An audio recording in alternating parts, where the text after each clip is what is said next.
ما زاغ البصر وما طغى، نبی کی آنکھ اس وقت نہ کج ہوئی نہ حد سے بڑھی۔ إنه لقرآن كريم في كتاب مكنون لا يمسه إلا المطهرون تنزيل من رب العالمين۔ البتہ یہ کہ حضرت جبرائیل کو ان کی اصل ملکی شکل میں حضور نے اپنی ان آنکھوں سے 2 مرتبہ دیکھا ہے۔ ایک مرتبہ بالکل آغاز میں، جبکہ حضرت جبرائیل جو ہیں ایسے ظاہر ہوئے، حضور اتر رہے تھے غار حرا سے، جبل نور سے، تو آپ کو آواز آئی یا محمد۔ یہ پہلی وحی کے بعد جو فترت ہوئی ہے، کچھ عرصے کے لیے وحی رکی رہی، اس وقت واقعہ پیش آیا۔ آپ نے سامنے دیکھا، پیچھے دیکھا، کوئی نہیں، نظر کوئی نہیں آیا۔ پھر تھوڑی دیر آپ چلے گئے، شاید مجھے کوئی دھوکہ لگا ہے، ایسی میں نے سنا ہے، کوئی آواز نہیں تھی۔ پھر آیا یا محمد، پھر دیکھا 2-3 مرتبہ کوئی نظر نہیں آیا، کچھ خوف سا محسوس ہوا۔ تیسری مرتبہ یا محمد، تو اچانک حضور کی نگاہ اوپر اٹھی، تو حضرت جبرائیل فرشتے کی جو اصل شکل ہے اس میں وہ تھے افق پر، اور پورا افق بھرا ہوا تھا۔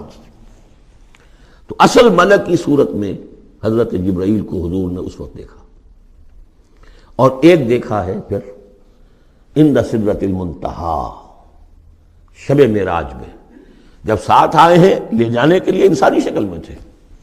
کوئی سواری بھی ایسی تھی جس کو کہ براق کہا جاتا ہے، وہ بھی محسوس شے تھی، لیکن یہ کہ جہاں انہوں نے کہا 7ویں آسمان پہ جا کر کہ بس اب آگے میری گنجائش، اب آگے آپ کو اکیلے جانا ہے، اس سے آگے اگر میں گزرا میرے پر جل جائیں گے، بے سوز تجلا بے سوزت پرم، اگر یکسر منہ برتر پرم، اگر میں نے اب اس سے آگے ایک بال برابر بھی میں آگے بڑھا تو میرے پر جل جائیں گے، اب آگے آپ کا کام۔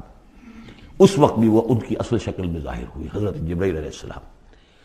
ما ضل صاحبکم وما غوا، تمہارے یہ ساتھی ہے لوگوں، یہ محمد نہ بہکے ہیں اور نہ بے راہ ہوئے ہیں، نہ بھٹکے ہیں۔ وما ينطق عن الهوى، اور یہ جو کچھ کہہ رہے ہیں اپنے جی سے نہیں کہہ رہے، خواہش نفس سے نہیں کہہ رہے، ان هو الا وحی یوحی، نہیں ہے یہ مگر وحی جو ان کی طرف کی جا رہی ہے۔ علمہ شدید القوی، انہیں تعلیم دی ہے، سکھایا ہے اس نے جو بہت طاقتور والا ہے۔ یہاں حضرت جبرائیل ہیں جو مراد ہیں۔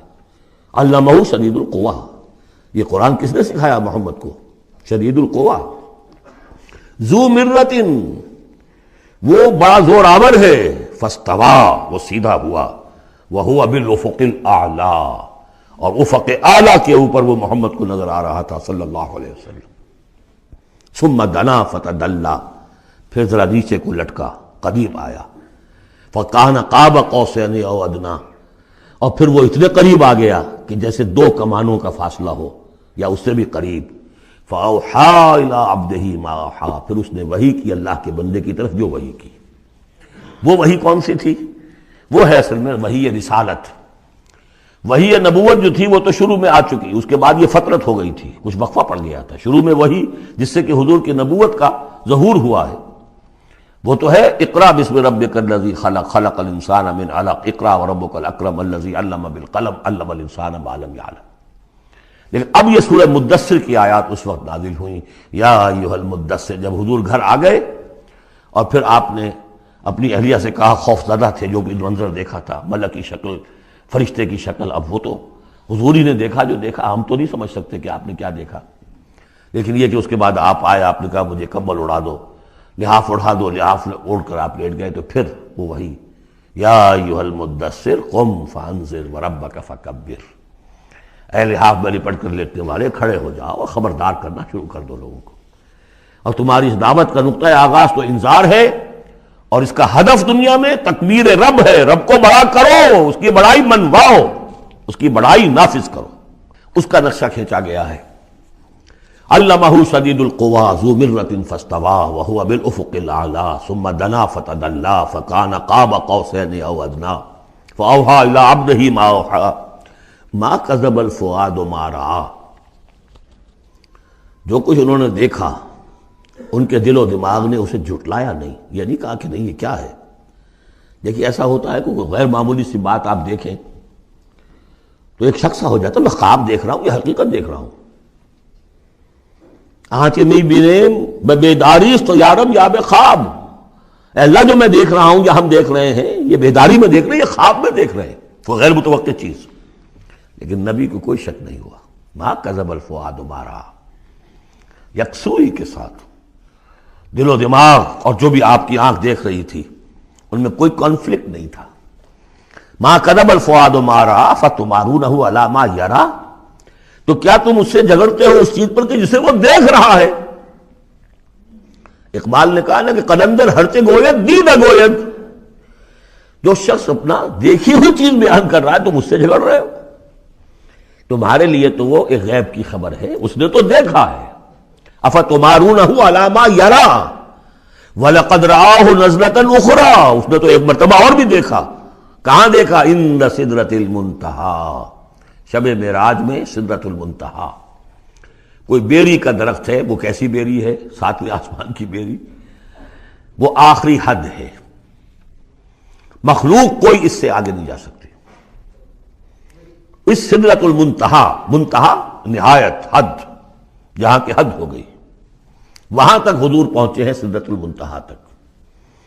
اندہا جنت الماوا، اور سب سے اونچی جو جنت ہوگی جنت الماوا، وہ اس کے قریب ہی ہے، وہ بھی ساتویں آسمان پر ہے۔ یہ تو درجہ بدرجہ ترقی ہوتی جائے گی نا، پہلی ضیافت جو ہے، پہلی نزل جو ہے وہ تو اسی زمین پر ہو جائے گی، پھر جو ترقی ہوگی اپنے اپنے مدارج، اپنے اپنے مراتب، اپنے اپنے مقامات، اپنے اپنے ایمان کی گہرائی، اپنے اپنے اعمال صالحہ، اپنا اپنا انفاق مال و جان، اس کے حوالے سے درجے ہوں گے۔ اندہا جنت الماوا اذ یغشی السدرۃ ما یغشی، جبکہ ڈھانپے ہوئے تھا اس بیری کو جو ڈھانپے ہوئے تھا۔ اب تمہیں کیا بتائیں کیا ڈھانپے ہوئے تھا، تم نہیں سمجھ سکتے۔ دیکھیے کس طریقے سے اذ یغشی السدرۃ، کوئی انوار الہیہ کا کوئی ایسا نزول ہے وہاں جو زبان سے ادا نہیں ہو سکتا، کوئی الفاظ نہیں ہے کہ جو ان کی تعبیر کر سکے، اس پر انوار الہیہ کا کوئی نزول ہے۔ اذ یغشی السدرۃ ما یغشی، جبکہ چھایا ہوا تھا اس بیری کے اوپر جو چھایا ہوا تھا، جبکہ ڈھانپا ہوا تھا اس بیری کو جس نے ڈھانکا ہوا تھا۔ ما زاغ البصر وما طغی، نبی کی آنکھ اس وقت نہ کج ہوئی نہ حد سے بڑھی۔ یہ دو انتہائیں ہوتی ہیں، ایک تو یہ کہ آپ کسی انٹینس لائٹ کو فیس نہ کر سکے تو نگاہ ہٹائیں گے آپ، یہ جھپک لیں گے، فیس نہیں کر سکتے اگر آپ میں ہمت نہیں، استعداد نہیں ہے۔ نبی کا ظرف اتنا تھا کہ ان انوار الہیہ کا براہ راست مشاہدہ کیا ہے، اور نگاہ آپ کو ادھر ادھر کرنے کی ضرورت پیش نہیں آئی۔ لیکن طغا ایک حد ادب بھی ہوتا ہے جس سے آگے انسان کو نہیں جانا چاہیے۔ نگاہ جو ہے اس نے بے ادبی کی روش بھی اختیار نہ کی۔ علامہ اقبال نے، واقعہ یہ ہے کہ اس آیت کو میں نے سمجھا علامہ اقبال کے ایک شعر سے، اور اکثر و بیشتر لوگ نہیں سمجھ سکے اس آیت کو۔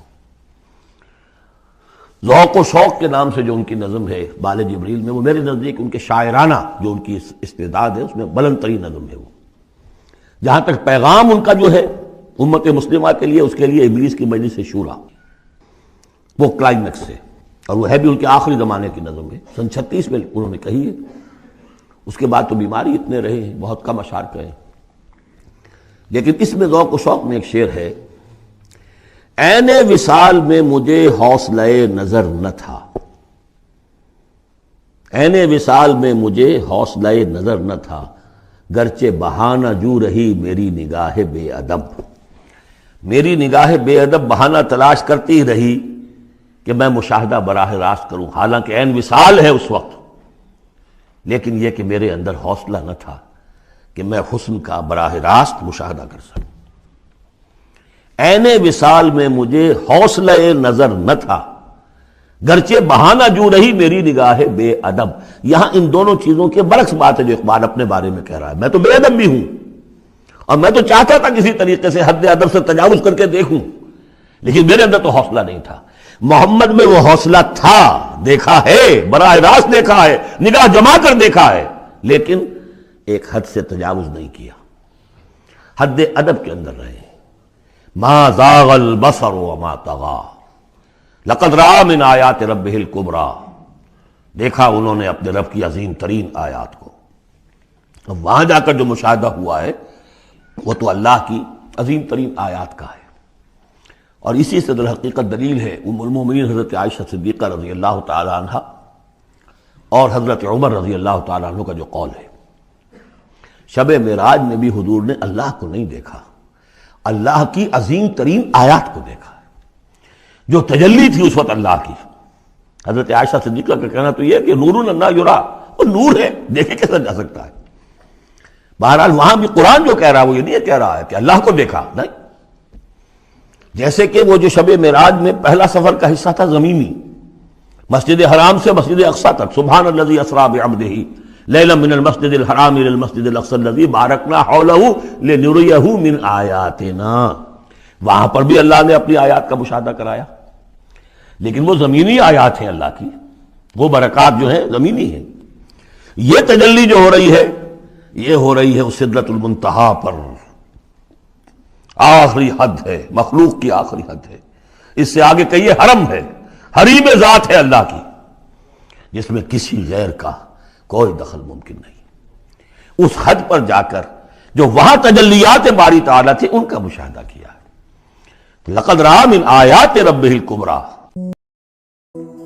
بلے شالوں کی ہنس کے یار منا لیں دے،